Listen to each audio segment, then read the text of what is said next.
So this is the outcome of the paint project for this winter. Mentioned in earlier videos, I was looking at repairing paintwork on the race cars, which have, commonly have sort of minor bangs and mars of fenders and doors and so on that need to be filled. And rather than incurring the cost of having them professionally sprayed, was there a way on a car like this with a factory clear coat, base coat paint, was there a way to repair these as easily as I can repair the orange car, which I have single stage Rust-Oleum on? And the first part of the experiment I was looking at was to repair the paint by having an aerosol can of single stage automotive paint mixed.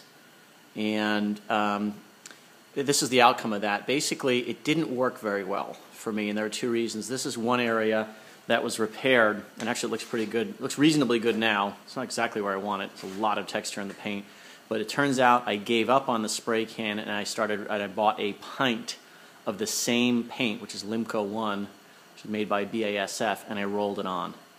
And you can see, particularly in this light, kind of a world of texture that's in where I rolled it on. But what was happening when I was trying to use the spray can was I got a bunch of texture anyway when I sprayed it on. I'll show you the other area here. And I got a ton of texture, and it took a huge amount of time and spraying to get coverage, particularly this area here where I had a very dark primer filler beforehand. And I actually ran out of paint before I had full coverage on this spot.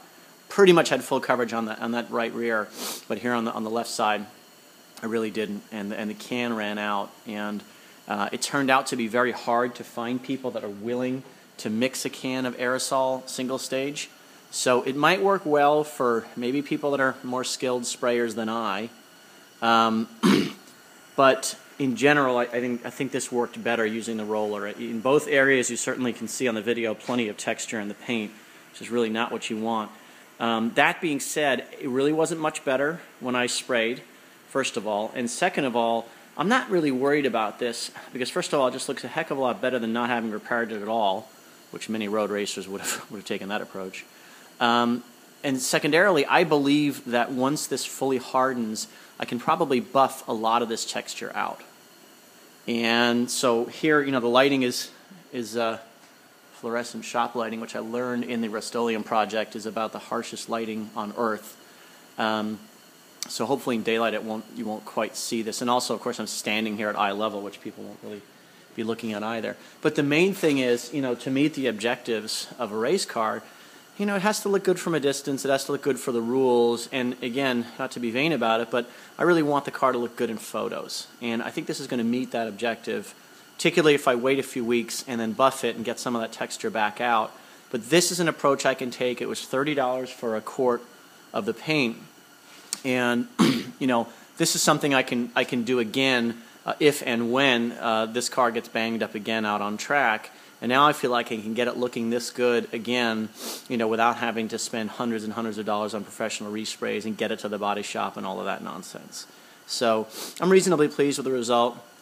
I also learned that I'm not the body filler king.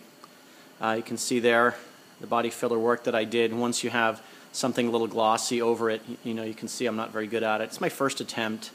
In general, this repair looks a hell of a lot better than it did when it came into the shop, when that fender was sort of caved in and the door didn't want to open and all of that. What I'm going to do to address my shortcomings here, other than trying to get more practice in the future, obviously I don't want to have to do body work, so I'm trying not to hit things, but it's going to happen again.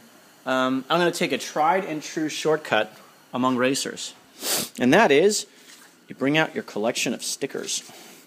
And this is generally how racers actually repair body work. They don't even usually try to fill it oftentimes. They just put a sticker over it. So I've gone through my collection for a set of 2 matching ones. I think I'll go with those Hawk stickers.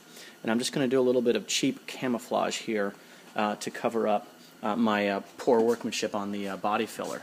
And I think between that and the paint, and then in a few weeks a little bit of buffing, this result's probably going to be pretty darn good, especially for $30 instead of hundreds.